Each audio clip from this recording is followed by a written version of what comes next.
রক্ত তার অপমান করলো কে? কংগ্রেস নেতারা তার অপমান করলো। সেই দিন থেকে ঠিক করেছিলাম মমতা বন্দ্যোপাধ্যায়কে বলবো যে এই রক্তের অপমান আমরা আর করব না।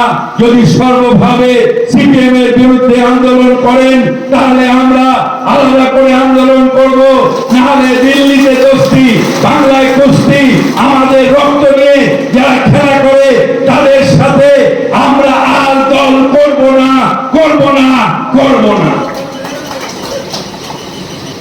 অনেক ছোট মমতা বন্দ্যোপাধ্যায় এমপি হয়েছিল, আমরা সেই থেকে মমতা বন্দ্যোপাধ্যায়ের যেখানে আন্দোলন সেখানে গেছি।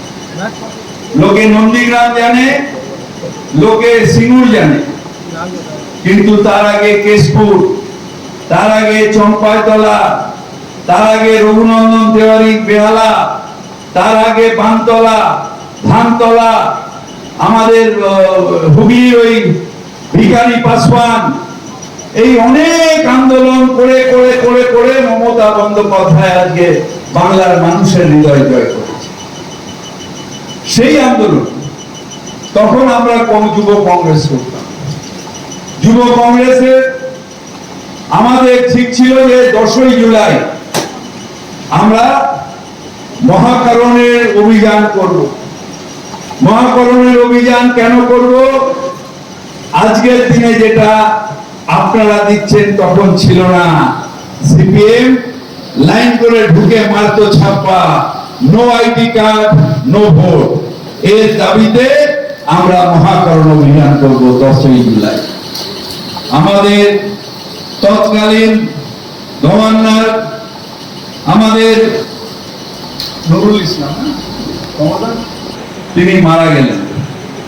সেই প্রোগ্রামটা আমরা 21 তারিখ নিয়ে গেলাম। 21 তারিখ সকালবেলা আমরা মিছিল করলাম। মিছিল করে যাচ্ছি, আমি ছিলাম সাউথ ক্যালকাটায়, আমার নেতা তখন ছিলেন পঙ্কজ ব্যানার্জি সেই মিছিলে। আমরা এদিক দিয়ে যাচ্ছি, বিভিন্ন জেলার থেকে বিভিন্ন দিক থেকে মিছিল আসছে। সমরদারা সব হাওড়ার দিক দিয়ে মিছিল, যেগুলো বাইরের জেলা, বিভিন্ন জায়গা থেকে মিছিল আসছে। আমরা যে মিছিলটায় যাচ্ছি হঠাৎ দেখি পুলিশ স্টেজ করার পারমিশন দিল না।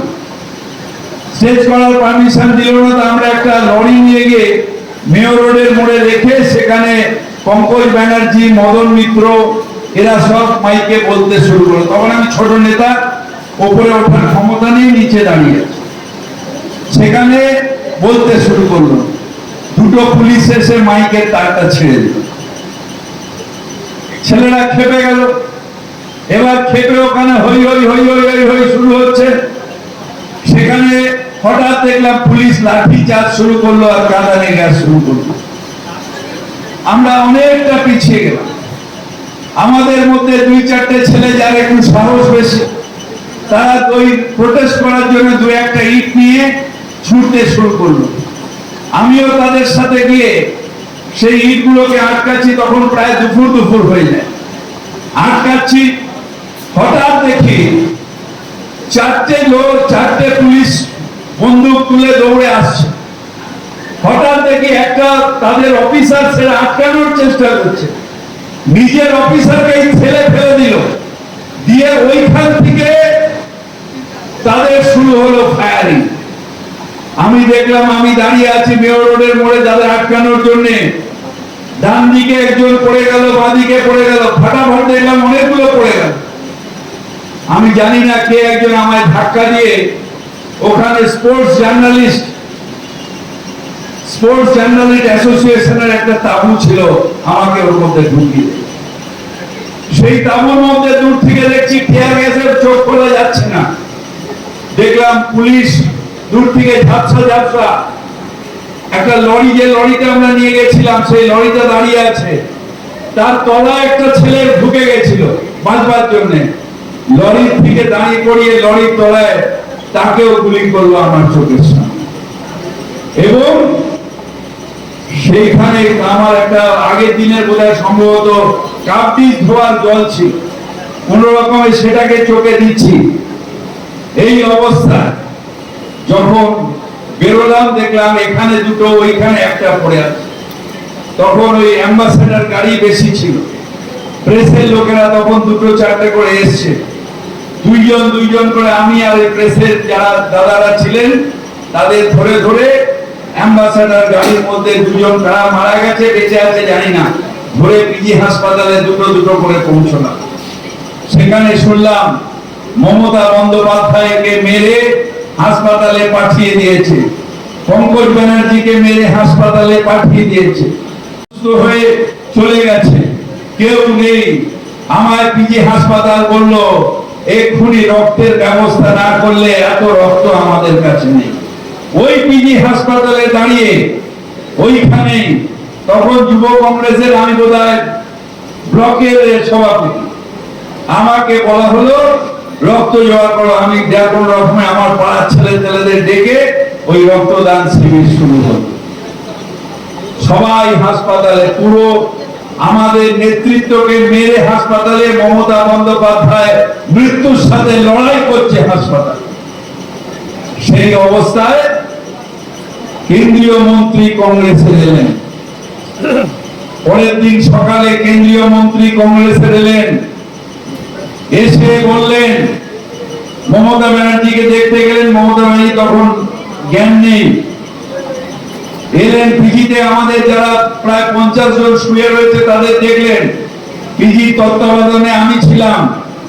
হঠাৎ ফোন এলো, জানতে পারলাম পুলিশের মাধ্যমে জ্যোতিবাবু আজকে রাইটার্স বিল্ডিং এ আসবে না, দেখা করার জন্য তাকে ডেকেছে তার নিজের সল্টলেকের বাড়িতে। আমি নিজে কেন্দ্রীয় মন্ত্রীর পায়ে ধরলাম, ধরে বললাম আপনি যাবেন না জ্যোতিবাবুর বাড়িতে, আমরা কংগ্রেস কর্মী, আমাদের রক্ত গেছে, জ্যোতিবাবুর জন্য রক্ত গেছে, সিপিএম এর জন্য রক্ত গেছে, আপনারা আমাদের রক্ত গেছে, সেই রক্তের অপমান করবেন না, জ্যোতিবাবুর বাড়ি যাবেন না। আমাকে তুলে উনি বললেন ঠিক হ্যাঁ হাম নেই যায়গা, গেল না। পরে চলে গেলেন কংগ্রেস কর্মীদের সেই রক্ত, তার অপমান করলো কে? কংগ্রেস নেতারা তার অপমান করলো। সেই দিন থেকে ঠিক করেছিলাম মমতা বন্দ্যোপাধ্যায়কে বলবো যে এই রক্তের অপমান আমরা আর করব না। যদি সর্বভাবে সিপিএম এর বিরুদ্ধে আন্দোলন করেন তাহলে আমরা আলাদা করে আন্দোলন করব, নাহলে দিল্লিতে কুস্তি, বাংলায় কুস্তি, আমাদের রক্ত নিয়ে যারা খেলা করে তাদের সাথে আমরা আর দল করব না, করব না, করব না। ऊपर वाला के पास देर है पर अंधेर नहीं है। তার 93-98 তৃণমূল কংগ্রেস হলো, তৃণমূল কংগ্রেস হলো, আমরা সরাসরি প্ল্যাটফর্ম পেয়ে গেলাম সিপিএম এর বিরুদ্ধে লড়াই করা। সেই লড়াই করে আজকে জিতেছি।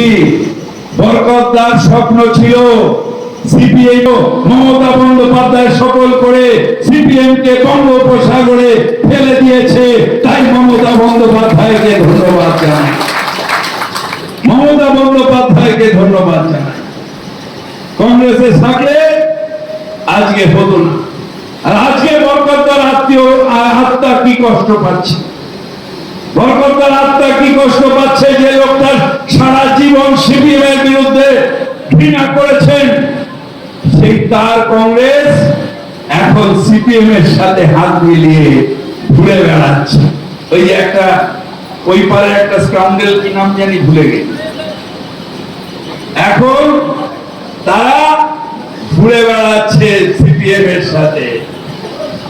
আমার হাত ধরে তুমি নিয়ে চলো সখা, আমি তো বাংলা চিনি না, চিনতেও পারবি না। তার কারণ তোদের ক্রেডেনশিয়াল শেষ হয়ে গেছে, সিপিএম এর ক্রেডেনশিয়াল, কংগ্রেসের ক্রেডেনশিয়াল শেষ হয়ে গেছে। এখন নিশ্চিতভাবে সিপিএম কে বঙ্গোপসাগরে ফেলে দিয়েছি। কংগ্রেস যতই হাত ধরে টানাটানি করুক, বঙ্গোপসাগরের থেকে সিপিএম আর উঠবে না, আর উঠবে না, আর উঠবে না। এখন আরেকটা পার্টি এসেছে, এই খগেন মুর্মু জিতলো কেন জানেন? নিচ্ছিলাম, রিপোর্ট নিচ্ছিলাম। ওই যে কংগ্রেসের একটা দাঁড়িয়ে ছিল, কি নাম জানি,